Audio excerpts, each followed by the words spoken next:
Hello guys! Welcome back sa aking YouTube channel. So, nandito tayo ulit ngayon sa Jacob Bike and Apparel Shop para sa isa na namang bike check. So, kung mapapansin nyo, meron tayo dito mountain bike. Ito ay ang Kisto Striker 27.5 hydraulic version. Ayan. Bago ko nga pala simulan ng bike check guys, gusto ko lang magpasalamat sa mga nag-subscribe at mga nanood ng aking bike check or yung mga video ko sa aking YouTube. So, tayo ay malapit na mag 400. Ipapamigay na natin yung helmet na binigay ni Sir Jacob. Konti-konti na lang, mga nasa 20 na lang yata. Okay? So, tara, bike check natin itong Kisto Striker. So, ito guys ang ating Kisto Striker. Unahin natin ang bike check, ang kanyang cockpit. Yan. So, yung kanyang rubber grip, ayun, malambot. Malambot siya at hindi siya makapit. Yan.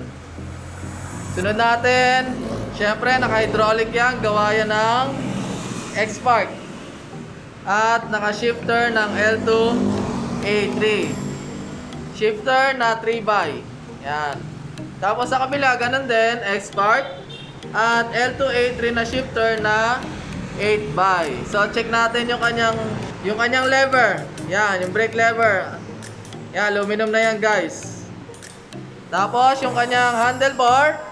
Kung hindi ako nagkakamali guys, nasa 800mm yung handlebar na yan. Ayaw mag-focus ng camera natin. Yun. 800 ang haba niya. Kita nyo guys oh. Konti na lang, aabot na siya sa upuan. So check natin kung metal or aluminum. Oy, aluminum yung or alloy na yung handlebar. Yung stem, alloy na rin.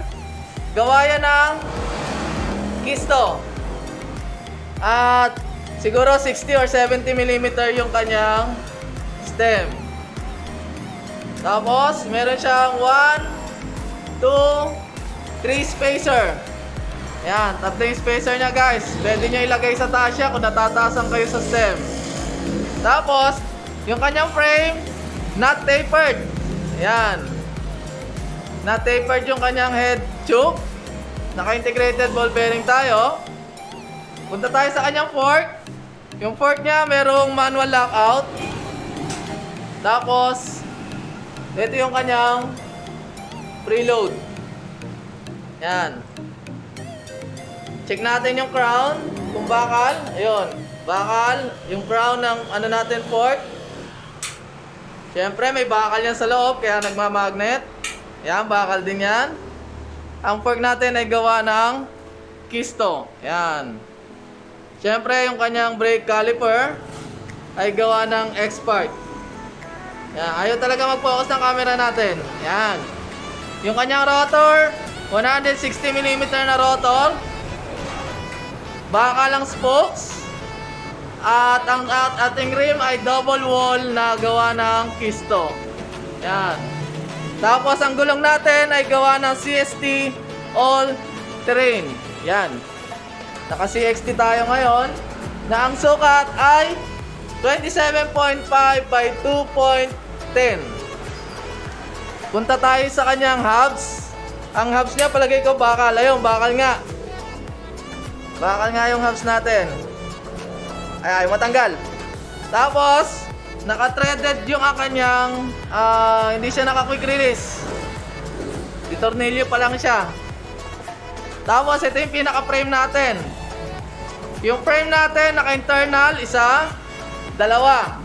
Dalawa ang kanyang internal cabling. Ayan, ito yung isa. Tapos, yung preno sa likod, dumaan sa down tube, papunta sa seat stay. Ayun yung preno sa likod. Yan. So, X-Spark din yung nasa likod natin. Sa taas, may makikita tayong striker na may red, white. Tapos, striker sa gilid, 27.5. At yung kanyang pangalan na brand, o yung Kisto. Yan. Matte black nga pala yung frame natin. Ang frame natin ay gawa sa 6061 alloy na ang size ay 16. Yan, kita nyo naman. Oh, yan. Guys, namamagnet yan kasi yung kanyang seat post ay bakal. So, kaya na magnet dito. Yan. Tapos, yung kanyang seat clamp, ayaw mag-focus ng camera natin. Yung seat clamp niya ay, ayan, alloy. Kaya lang nagmamagnet dito, may tornilyo doon na bakal. Okay? Upuan, manipis na matigas. Ayan. Gawa rin niya ng kisto. Kaya punta tayo sa kanyang crank. Ang crank niya ay bakal. Ayan. Gawa rin ng kisto yung crank. Tapos meron tayo ditong built-in na side stand. Pwede niyong tanggalin niya kung ayaw nyo. Pero mas maganda kung meron para hindi kung saan saan nakasandal yung bike natin. So punta tayo sa kabilang side ng bike. Guys, ito yung kanyang RD. Gawa yan ng Sandran. Ayan, kung makikita nyo. Na long cage. Hindi ako nagkakamali. Tapos merong 1, 2, 3, 4, 5, 6, 7, 8 speed na threaded type na cogs na 15 to 28 teeth. Punta tayo doon, dito. Dito naman, meron tayo ditong FD na gawa rin ng Sandran at crank na 3x na 25, 34, 42 na squatter paired. Yan.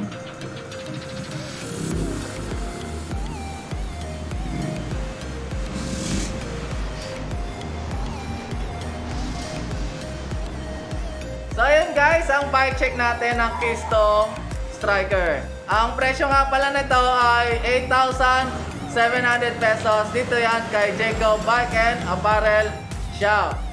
So may mga freebies pa to, saka pwede rin kayo makahingi ng discount. Yan.